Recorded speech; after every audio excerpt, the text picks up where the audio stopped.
રાજકોટ જિલ્લાના ઉપલેટામાં કેસરિયા હનુમાન મંદિર ખાતે વુમન ફોર ટ્રી કાર્યક્રમનો પ્રારંભ કરાયો। ઉપલેટા નગરપાલિકા દ્વારા એક પેડ માં કે નામ અભિયાન અંતર્ગત વુમન ફોર ટ્રી કાર્યક્રમનો પ્રારંભ કરવામાં આવ્યો છે, જેમાં મહિલાઓની સક્રિય ભાગીદારીથી શહેરને હરિયાળું બનાવવા માટે પ્રયત્નો કરવામાં આવેલ। ભારત સરકારના એક પેડ માં કે નામ અભિયાન હેઠળ ગુજરાતમાં અમૃત મિશન તથા નેશનલ અર્બન લાઇવલીહુડ મિશન અંતર્ગત વુમન ફોર ટ્રી કાર્યક્રમનો પ્રારંભ કરવામાં આવ્યો છે। ઉપલેટા નગરપાલિકા દ્વારા આ કાર્યક્રમનો શુભારંભ પ્રમુખ વર્ષાબેન ગજેરા દ્વારા કરવામાં આવ્યો।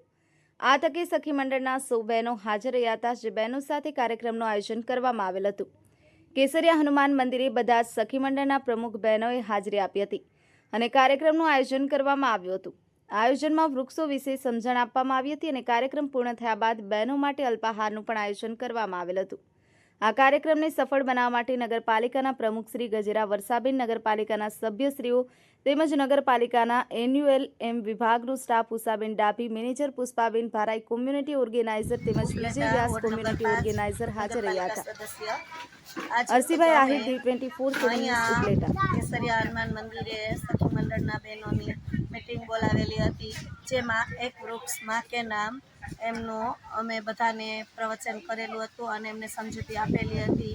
અત્યારે તેમાં ઉપસ્થિત પ્રમુખ શ્રી તેમજ વિજયભાઈ તેમજ ઉષાબેન, પુષ્પાબેન, ચંપાબેન અને નિશાબેન ખોડલધામ સમિતિના પ્રમુખ બધા બહેનો હાજર રહ્યા હતા અને આ બધા બહેનોએ ઉત્સાહભેર ભાગ લીધો હતો। અને અત્યારે જે ક્લાઇમેટની હિસાબે જોઈએ તો ગ્લોબલ વોર્મિંગ ખૂબ વધી રહ્યું છે, આને લીધે અત્યારે ન જોઈએ એવા વાતાવરણ ઊભા થાય છે। અત્યારે વરસાદની જરૂરિયાત હોતી નથી, છતાં પણ કમોસમી વરસાદ આવે છે અને ખેડૂતોના પાક પણ નુકસાનમાં જાય છે અને કાંઈ પણ મેળવી શકતા નથી, કાંઈ ખેડૂતોના હાથમાં પણ રહી શકતું નથી। આવી પ્રકૃતિમાં આપણે જોઈએ તો ખરેખર વૃક્ષોનું ખૂબ જ અત્યારે મહત્ત્વ જરૂરી છે। તો બધા બહેનો સાથે મળીને અમે એવું નક્કી કર્યું કે એક વૃક્ષ માં કે નામ રાખીએ તો બધા બહેનોને સરસ સંદેશો પહોંચાડીએ અને સરસ બહેનો એનો અમલ કરે અને જો વૃક્ષોનું મહત્ત્વ વધારે તો ખૂબ ખૂબ આગળ વધીશું। ઉપલેટા નગરપાલિકા પ્રમુખ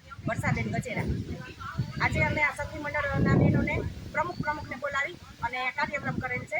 આ કાર્યક્રમમાં ઉપસ્થિત નગરપાલિકાના ઉપપ્રમુખ જીજ્ઞાબેન વ્યાસ, નગરપાલિકાના સદસ્ય શ્રી અસ્મિતાબેન મુરાણી, ખોડલધામના મહિલા સમિતિના પ્રમુખ ચંપાબેન ગજેરા, દાસાપંથીવાડીના મહિલા સમિતિના પ્રમુખ નિશાબેન ડોબરિયા તથા જે અમારા સખી મંડળનો વિભાગ છે નગરપાલિકામાં ચાલે છે તે ઉષાબેન, પુષ્પાબેન, વિજયભાઈ તથા સખી મંડળના જે પ્રમુખો હોય દરેક મંડળના પ્રમુખો અહીંયા હાજર રહ્યા તથા ઉપસ્થિત જે બહેનો નિરાધાર જે એકલા હોય તેવા બહેનોને પણ અમે 5 બહેનોને બોલાવ્યા હતા અને મોટી સંખ્યામાં અહીંયા ઉપસ્થિત બધા બહેનો રહ્યા।